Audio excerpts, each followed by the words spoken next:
आज और इस वक्त की ये सबसे पहली बड़ी खबर है बाबा के वकील एपी सिंह के दावे को लेकर। आपको बता देते हैं कि आखिर ये दावा क्या है। दावा ये कि हाथरस हादसे में बाबा के वकील की तरफ से दावा किया जा रहा है कि हादसे के पीछे बड़ी साजिश है और स्कॉर्पियो सवारों ने स्प्रे का छिड़काव किया है। स्प्रे के असर से महिलाएं गिर गई और एपी सिंह की तरफ से दावा यह भी किया गया कि मामले में वो एफआईआर भी दर्ज कराएंगे। तो वकील एपी सिंह की तरफ से किए जा रहे दावे के तहत ये बड़ी खबर क्या है आपने जानी, लेकिन खुद वकील बड़ी साजिश होने का जो दावा कर रहे हैं वो पहले सुनिए। 15-16 लोग वहां हट्टे कट्टे हाफ पैंट पहने गमछा डाले वो व्यक्ति थे जिन्होंने वो जो भगदड़ की, भगदड़ करते समय भगदड़ के पीछे भी उनका एक कारण था कि उन्होंने जहरीला स्प्रे, जो नशीला और जहरीला स्प्रे था उनके यहां हाथों में लगा हुआ था। जहरीला स्प्रे के इतने बड़े स्प्रे जैसे करते हैं वो इस तरह जहरीले स्प्रे, नशीला स्प्रे यहां लगा हुआ था और ऐसे 10 से 12 लोग थे लगातार लगे हुए। उन्होंने इस तरह से ऐसे उसको ऑन कर रखा था, दबा रखा था, जिसकी वजह से वो अपना भाग रहे थे सामने कि उन पर वो असर ना करे।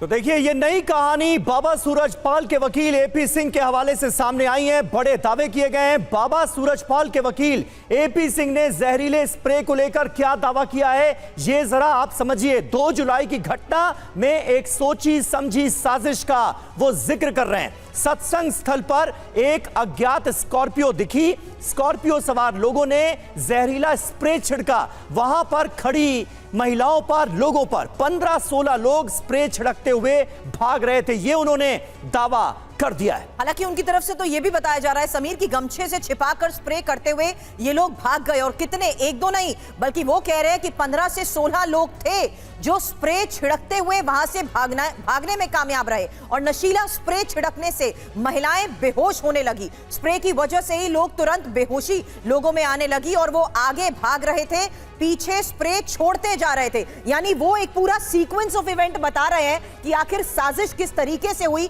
और कैसे 15 से 16 लोग वहां पर आए जो लगातार स्प्रे का छिड़काव करते रहे। बिल्कुल, और स्प्रे के बाद काली सफेद स्कॉर्पियो में बैठे, ये भी जानकारी उनकी तरफ से की गई है। एक स्प्रे की बोतल गिरी जिसे उठाकर वो भागे।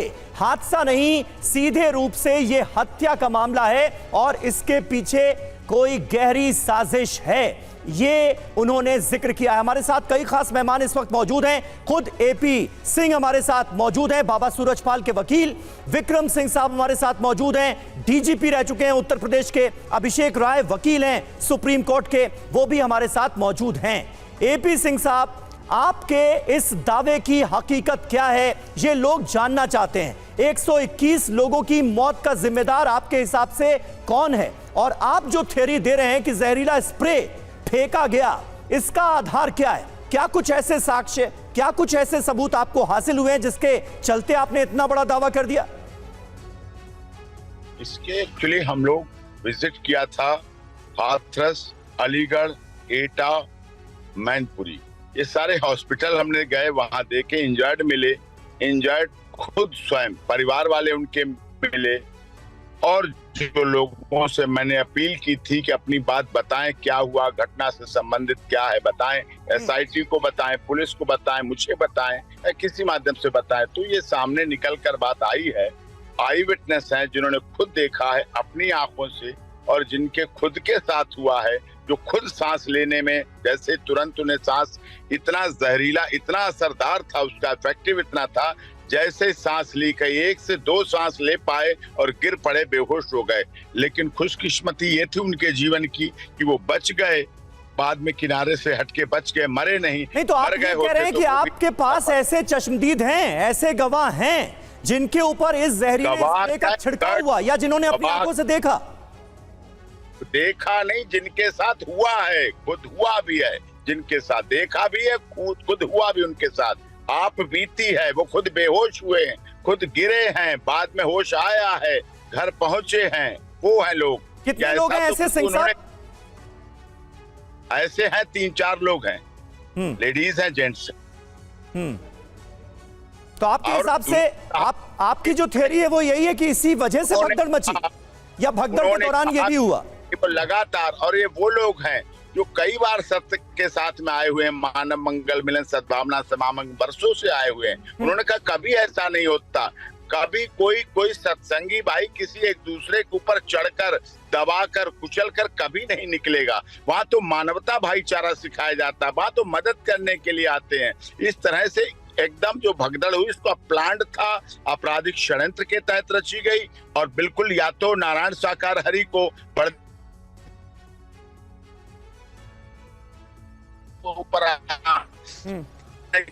बहुत है और इसके पीछे धर्मावलंबी भी हो सकते हैं, कोई भी हो सकता है। SIT जांच करे, लेकिन हम उनके जल्द ही बयान आएंगे SIT तो और जांच कर ही ऐसी रही इस है, बात पर लेकिन जांच में क्योंकि अभी तक ये थ्योरी सामने नहीं आई थी, उसमें इंपॉर्टेंट ये भी था कि किस तरीके से वहां पर अनाउंसमेंट हुई। और अनाउंसमेंट क्या हुई? पैरों के रज लेने के ऐलान के बाद जो लोगों की भीड़ बाबा के बिल्कुल नजदीक पहुंची, महिलाएं उनके नजदीक पहुंची, उस वजह से वहां पर भगदड़ मची। आप गलत इंटरप्रीट कर रहे हैं। नारायण साकार हरि 30 से 35 मिनट पहले वहां से कार्यक्रम का समापन करके जा चुके थे। जो उनके निकलने का रास्ता है वो बिल्कुल बैरिकेड से लगा हुआ होता है, वहां कोई नहीं जा सकता है। बस उनके सेवादार बुलाते हैं, सेवादार ही निकालते हैं।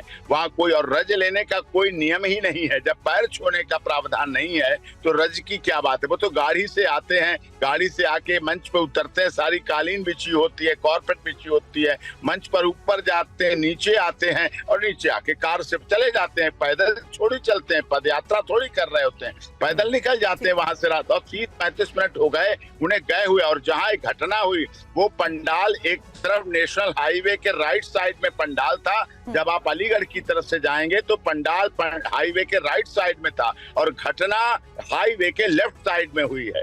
घटना लेफ्ट साइड में हुई है। रज का तो कोई मतलब नहीं है। इस ठीक है, तरह आपके की हिसाब से बात- रज का कोई मतलब नहीं है।